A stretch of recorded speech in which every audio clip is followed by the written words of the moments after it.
প্রিয় ভাইয়েরা, জুলুমে ভরা বিশ্ব আজ ত্রাণকর্তার অপেক্ষায় আছে। বাংলাদেশের নির্যাতিত নিপীড়িত মানুষও মুক্তির প্রহর গুনছে। এই মুক্তি একটি সফল ইসলামী সমাজ বিপ্লব ছাড়া সম্ভব নয়। আজকে আমাদের কথার মাধ্যমে, আমাদের কাজের মাধ্যমে, আমাদের চাল চলন আচার ব্যবহারের মাধ্যমে, ময়দানে আমাদের জোরালো ভূমিকার মাধ্যমে দেশের মানুষকে এই মহা সত্য উপলব্ধি করাতে হবে, উপলব্ধি তাদের মধ্যে সৃষ্টি করতে হবে। এই ক্ষেত্রে আসুন আমরা একটি ঐতিহাসিক ভূমিকা পালন করি।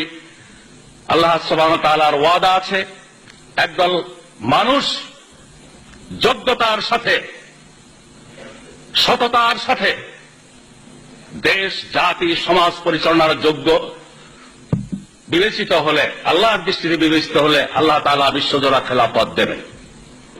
মুহাম্মদুর রাসূলুল্লাহ সাল্লাল্লাহু আলাইহি ওয়াসাল্লামের ভবিষ্যৎবাণী আছে, নবুয়তের পরে খেলাফতের যুগ আসার কথা।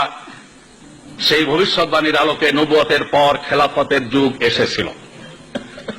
খেলাফতের যুগের অবসানের পর মুলুকিয়াত রাজতন্ত্রের যুগের আসার কথা ছিল, সেটাও এসেছে। আজকে বিশ্বে 2-4টি দেশে যে রাজতন্ত্র আছে, এটা কয়েকদিনের মেহমান হিসেবে আছে। রাজতন্ত্রের অবসানের পর বিশ্বের দেশে দেশে যে সমাজ ব্যবস্থা, রাষ্ট্র ব্যবস্থা প্রতিষ্ঠিত হয়ে আছে, যে নামেই ডাকা হোক না কেন, তার আসল পরিচয় জুলুমতন্ত্র। ধর্মনিরপেক্ষতার নামে হোক, জাতীয়তাবাদের নামে হোক, পশ্চিমা গণতন্ত্রের নামে হোক, আর যে নামেই হোক না কেন, রাসূল পাক সাল্লাল্লাহু আলাইহি ওয়াসাল্লামের ভবিষ্যৎবাণীর আলোকে এই জুলুমতন্ত্র ইতিহাসের শেষ কথা নয়, এরও অবসান ঘটবে। এর অবসরের প্রেক্ষাপটে আবার আসবে খেলাফত আলা মিনহাজিন নবুয়তের জামানা। বিশ্ব পরিস্থিতি, বর্তমান বিশ্ব পরিস্থিতি চোখে আঙুল দিয়ে আমাদের দেখিয়ে দিচ্ছে, এই বর্তমানে বিরাজমান জুলুমতন্ত্রের অবসানের দিনক্ষণ ঘনিয়ে এসেছে। এরপরেই বিশ্বব্যাপী ইনশাআল্লাহ ইসলাম বিজয়ী শক্তি হিসেবে প্রতিষ্ঠিত হবে।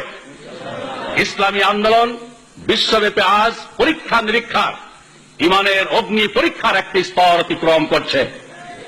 এই পরীক্ষায় যারা ফেল করবে, তারা ডানে বায়ে ছিটকে পড়বে, আল্লাহর কিছু বান্দা শাহাদত বরণ করবে, আর সবর ইস্তেকামাতের সাথে ইমানি চেতনার উদ্বুদ্ধ হয়ে যারা ময়দানে টিকে থাকবে, ইনশাআল্লাহ তাদের হাতে ইসলামের বিজয় পতাকা অর্পিত হবে।